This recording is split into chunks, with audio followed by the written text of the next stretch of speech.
time is coordinate like space and always fixed in this four-dimensional manifold.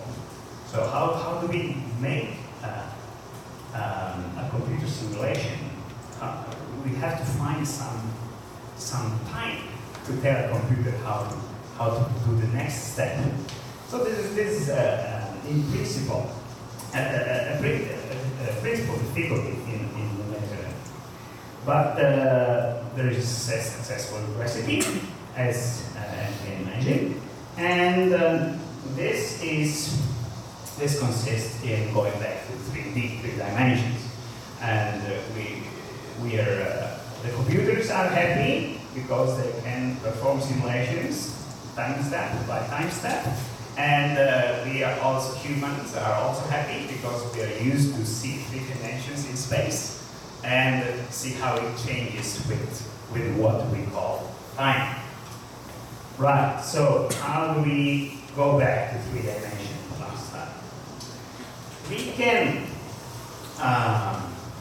okay, given the 4-dimensional manifold described by the metric in 4 dimensions, we can slice it into 3-dimensional slices or hypersurfaces. And this is one of it, this is another of it. And we can label these hypersurfaces with a parameter which we call time coordinate t. It's a coordinate.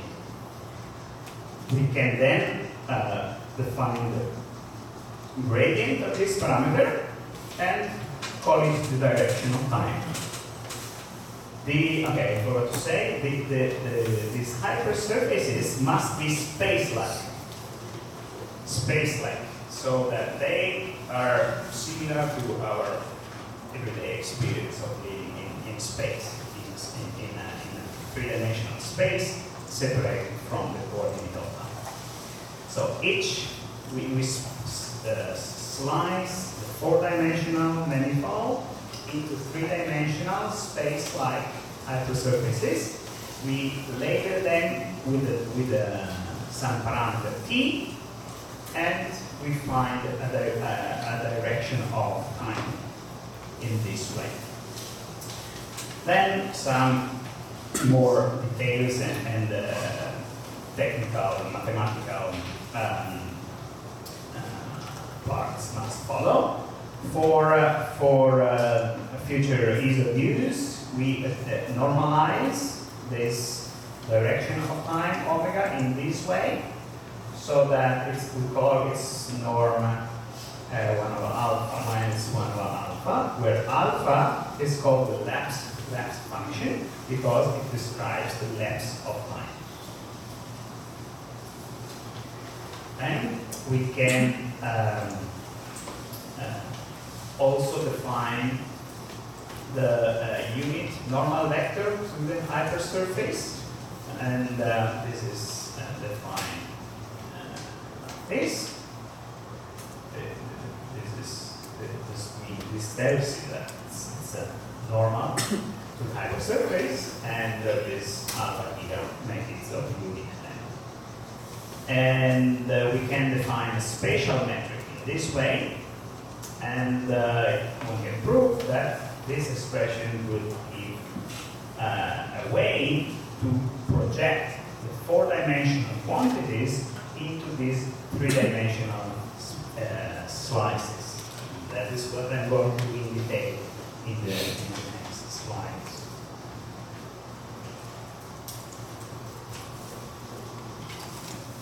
Okay, the second step, so after foliating, this cutting into slices, often called foliation.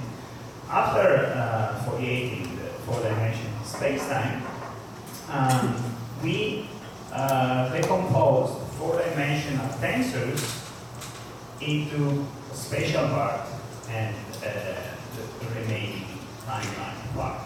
And we use this spatial metric and normal vector n to do this job. As I mentioned, one can use the spatial metric with the one index raised in this way, standard way, to define a projection operator, which when applied to contracted to any four-dimensional tensor would give the spatial components of the tensor. Analogously, we can define the time-like projection operator in this way, and when applied when contracted to a tensor, four-dimensional tensor, this would give the time-like one.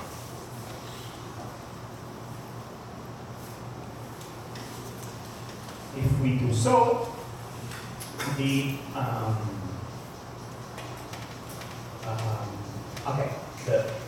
three-dimensional covariant derivative of a spatial tensor is the first example of the use of this projection operator. This is the four-dimensional covariant derivative, and these are the projection operators, one for each of the indices of the tensor. And what we get is a tensor that is purely spatial, and it corresponds to the original four-dimensional tensor. So this is the three-dimensional covariant derivative. And we keep doing that. The Christoffel symbols in 3 dimensions turn out to be just the Christoffel symbols written in terms of the spatial metric. The three-dimensional Riemann tensor is made out of the three-dimensional Christoffel symbols. And by contracting the three-dimensional Riemann tensor, we get a three-dimensional Ricci tensor, and the three-dimensional Ricci scalar.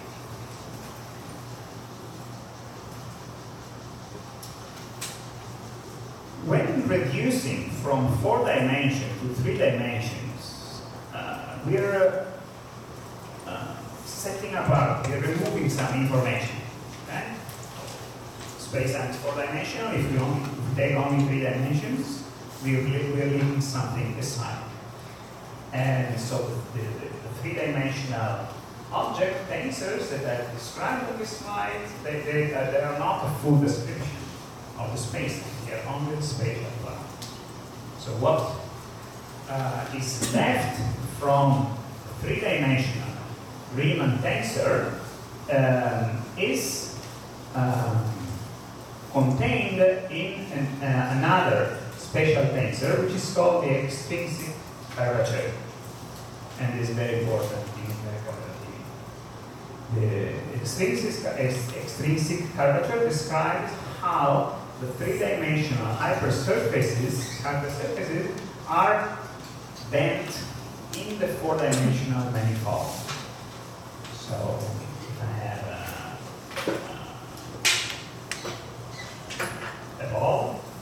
a sphere, how it is deformed in that sphere is 2-dimensional manifold, right?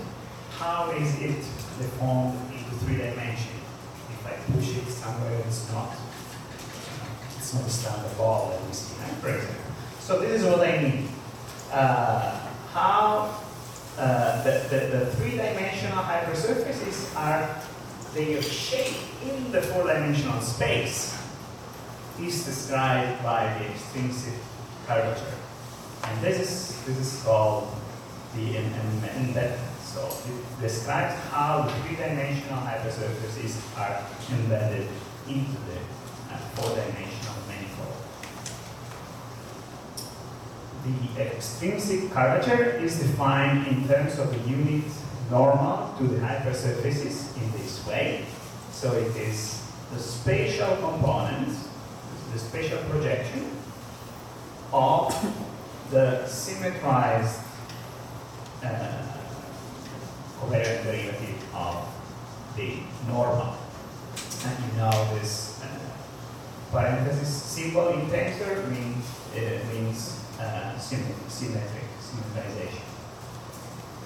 And it can be shown that this definition is equivalent to this other definition where so K is the extrinsic curvature, and gamma is the spatial metric, and L is the lead derivative. The lead derivative along vector n, the normal vector n. And you already see here why this extrinsic curvature is important, because it is related to the time evolution of the metric. The time evolution of the spatial metric, which is what we are after.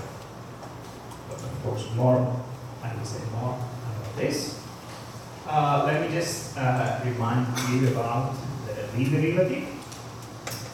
So it can be thought of as a generalization of the directional derivative, so the derivative along a vector field, and it evaluates the change of a tensor field along the flow of a vector field, along the flow of x. So when the derivative of a scalar is how does the scalar change along the vector field x. So it's just a contraction of x with the derivative of the scalar field, which is just the partial derivative of a. And for vectors, analogously, this is the expression, and for tensor of any rank, you can the lead derivative. So how the tensor changes when moving along a vector field.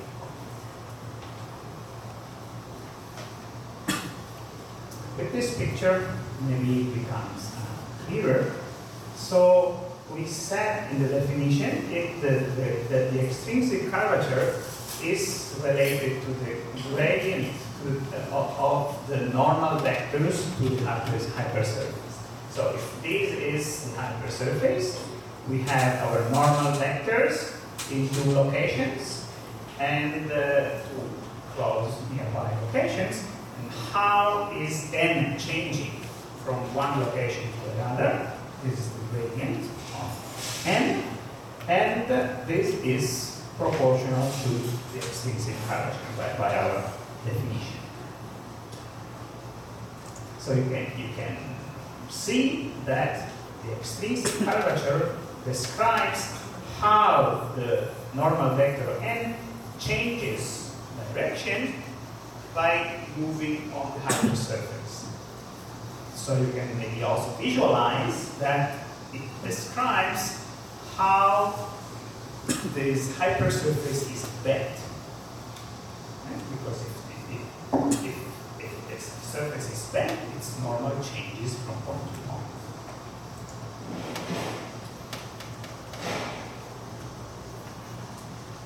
Okay.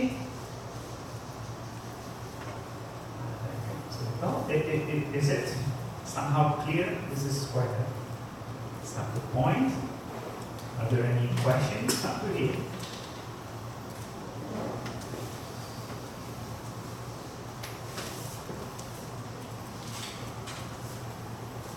Okay, but do interrupt me at any time. Probably these are concepts that you've not been clear.